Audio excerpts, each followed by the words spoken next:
Hey everyone, it's Jess from Pinecone Papers, and I wanted to share step-by-step instructions on how to create my Flare symptom tracker in your bullet journal or your planner. In this video, we're going to learn how to create the symptom tracker and what each section is for. I created this because tracking your symptoms and all of your self-care habits gives a lot of insight into how you're doing and what's going on every single month. So I just wanted to cover a couple of things about what you could learn from your tracker. The first thing is you can visualize how your current treatments are working. So if you know that you're taking specific medication and you've had an increase somewhere, you can start to see how that treatment is working for you.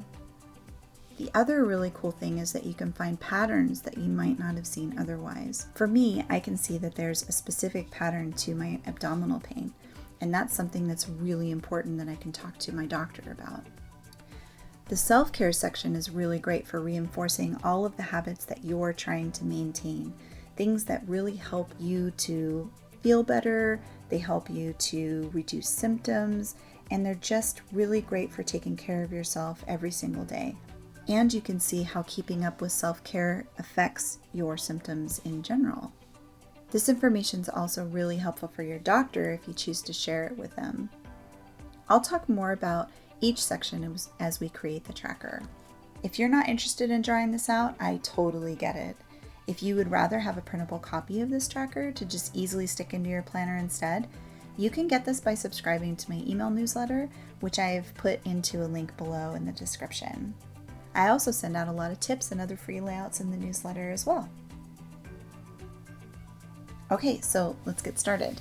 The first part of this video shows you how to draw the tracker, and the last part talks about how to use the tracker every day. So if you're using a printable, you can just skip ahead to the second part using the timestamp that I put in the description below. Today I'm using an Essentials A5 dot grid journal. This is what it looks like. It's just simple black. I wanted to tell you that because not all journals have the same dot sizes, and some journals, like the Dingbats journal, are a little bit wider, so you might want to consider this when I'm talking about spacing. Also, a quick note on my supplies. I use a fine liner for most of the layout and text, and I use a calligraphy pen for the headers, but you can use any pens or markers that you like. All of the supplies that I use are linked in the description below. I also use a ruler and a pencil in some areas. I'm a huge fan of using rulers and pencils because I think it can be really intimidating to start laying out a 2-page spread with a pen, but you know what? If you're up for that, you go for it. I know a lot of people are really great at just getting in there and doing it, and you know what? Make mistakes. Like that's what this is for. That's what whiteout is for. Or you can even just cross stuff off or mark it up. It doesn't matter. I just like to make sure that my lines are in the right places. Okay, so we're going to go to a new section where we're going to set this up. Okay, the first line helps us guide us through the rest of the grid, and I usually make this about 3 spaces down from the top, and it spans across both pages. So we'll just do 1, 2, 3.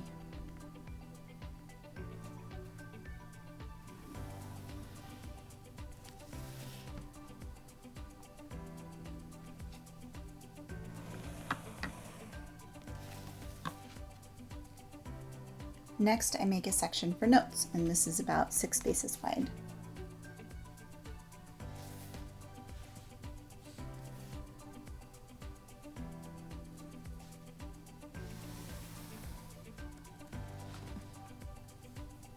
In the next section, we'll add the calendar dates and the days of the week. I really encourage you to count out how many spaces you have on the right-hand page. Even if you know the spaces, I always work backwards just in case. So May had 31 days, so I'm going to start there with my pencil.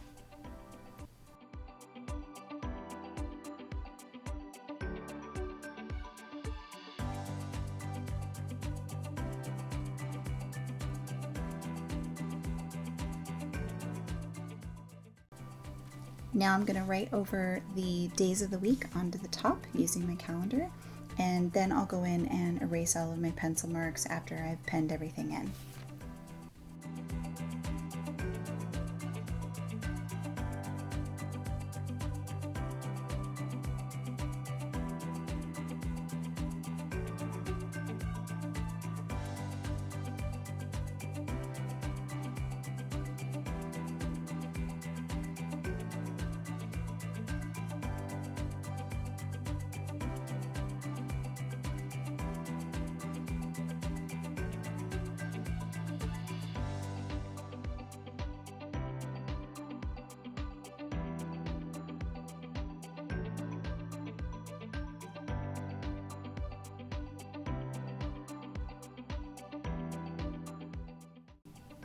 Next, we'll add the divider that separates the calendar from the labels, and then we'll count out the 3 main sections that we want to graph out through the month.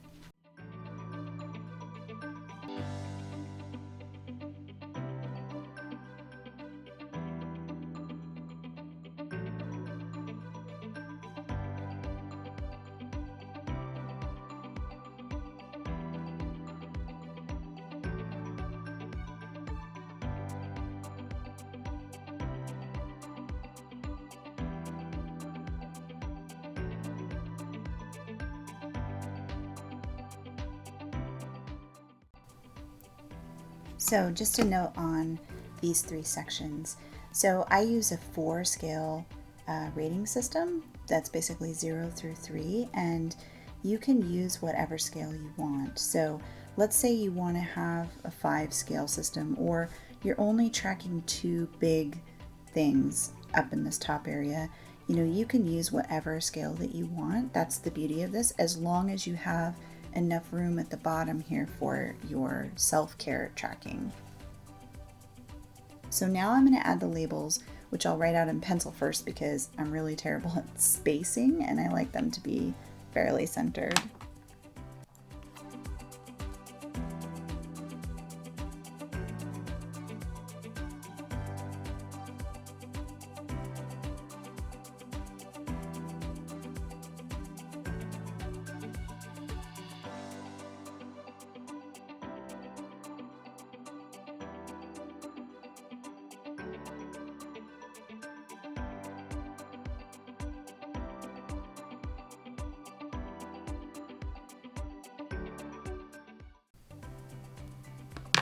Okay, so now we'll let those dry a little bit and I'll add all of my self-care labels. So don't worry, I'll be talking through all of these in just a moment, but I just want to get them in place first.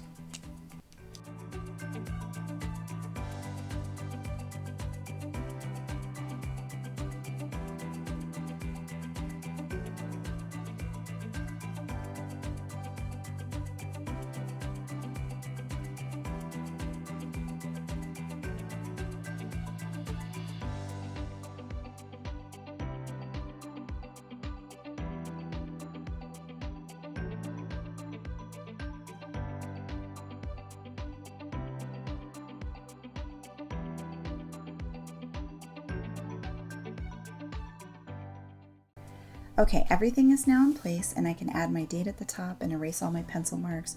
And then I want to talk about how to actually use this tracker.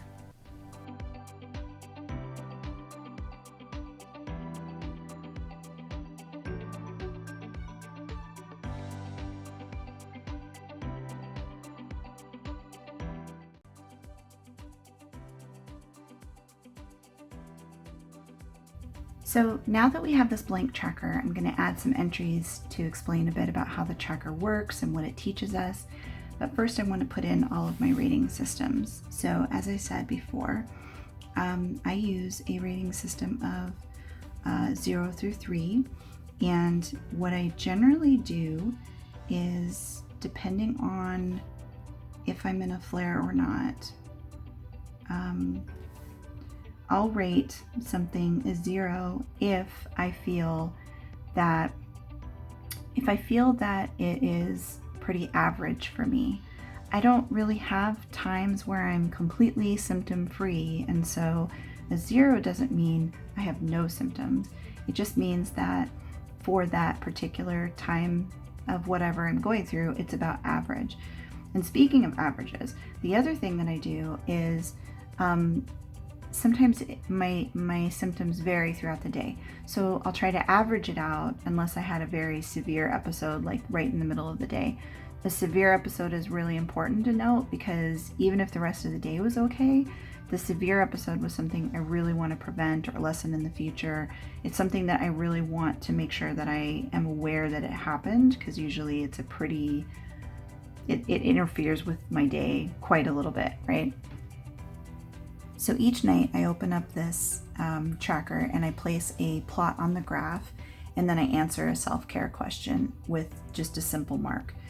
And so on the self-cares, I have a number symbol for number of times I needed relief meds. And then under these, I generally put a yes or a no.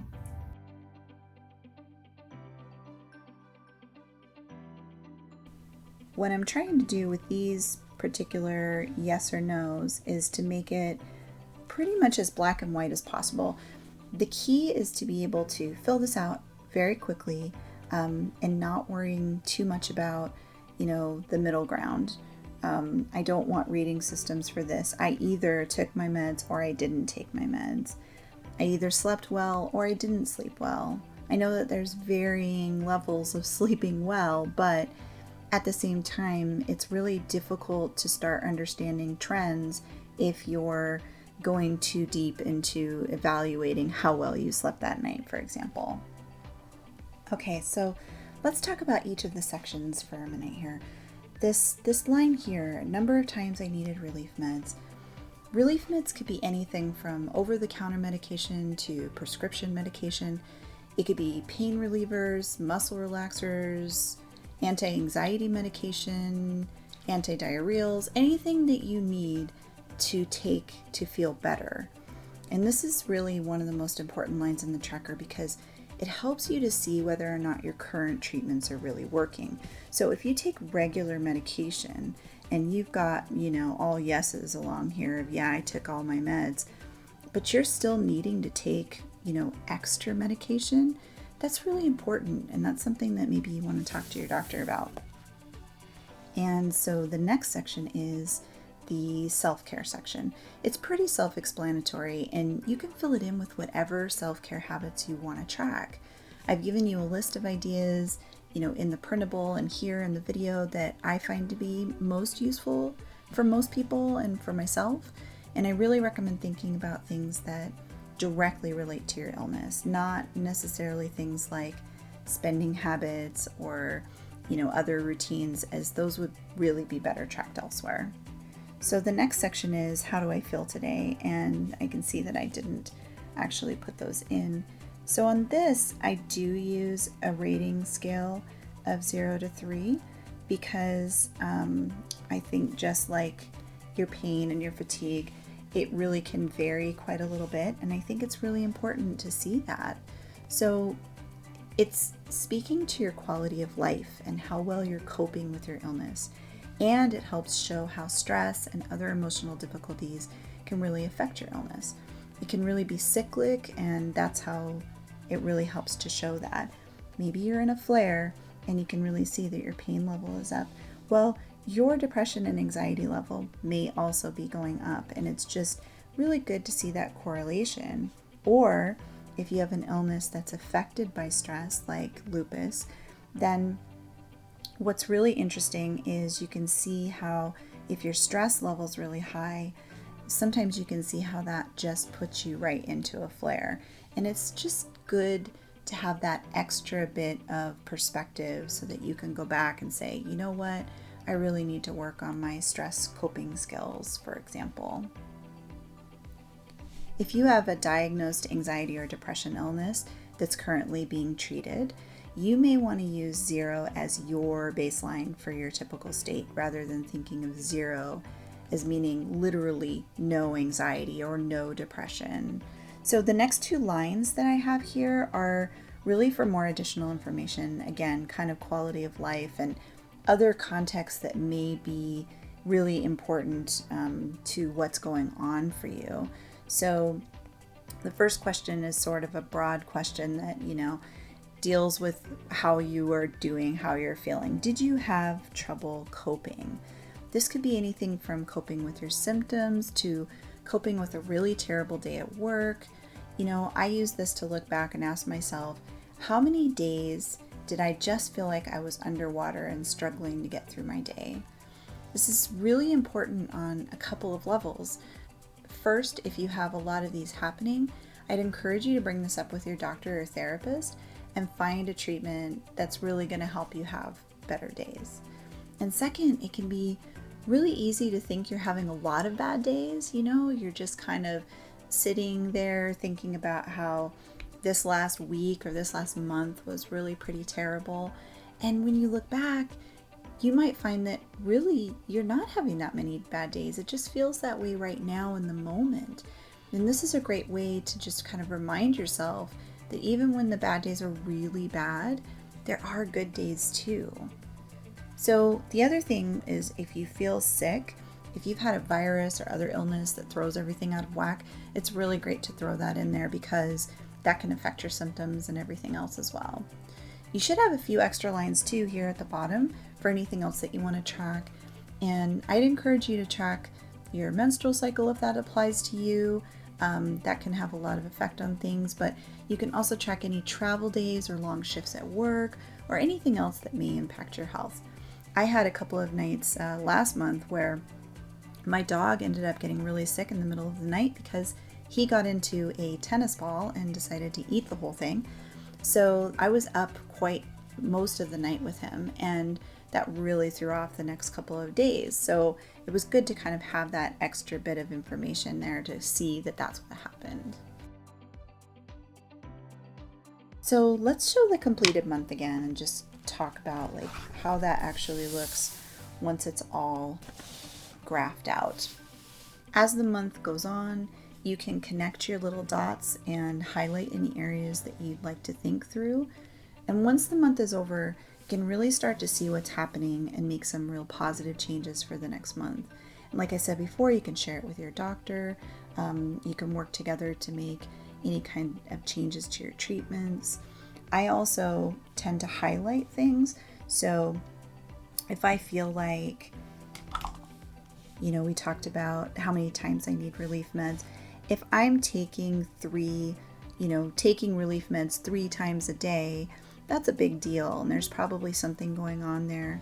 I also highlight anything that I didn't do well. So this one is, I drank plenty of water. Well, that's a pretty long period of time where I feel like I wasn't drinking that much water, and that's a really big deal.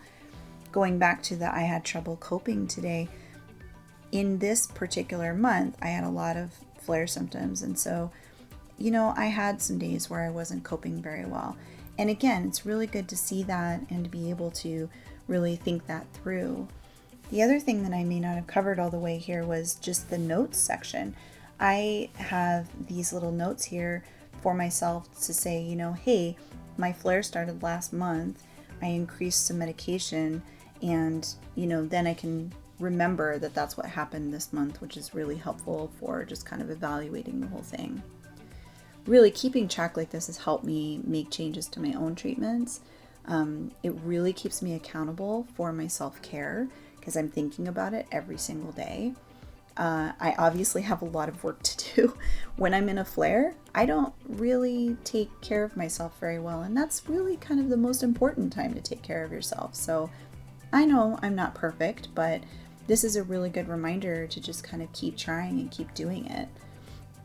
Some months are going to be better than others, and like I said, this example I'm showing you is a flare month, so I wanted to show it to you because there's just a lot going on, and I think that that's going to happen if you're in a flare or you're just trying new medication or a new treatment of some kind.